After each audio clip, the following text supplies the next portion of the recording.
aba bari Okwijuka ekiro ky'amamanzi nibagira ngu purezidenti Museveni nowe emanzi yaabo. Here we are today, 9th June this year, celebrating your tireless sacrifice.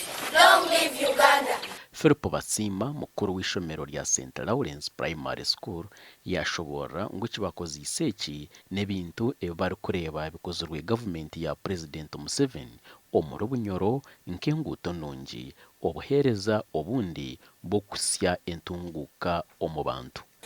The construction of the oil wells, the refineries you can see in Bunyoro, good hospitals, good schools you can see. So we are very happy as people from Bunyoro sub-region, and as a school we must take part in this celebration. Okwijuka ekiro ky'amamanzi nikibaho buri mwaka ebiro 9 by'okwezi kwa Mukaga. These are some of our heroes. Dr. Apple Milton Oboti, Benedicto Chiwanuka, His Excellency President Yoweri Kaguta Museveni, Gashakwa Ambrose Nwagaba Katoto.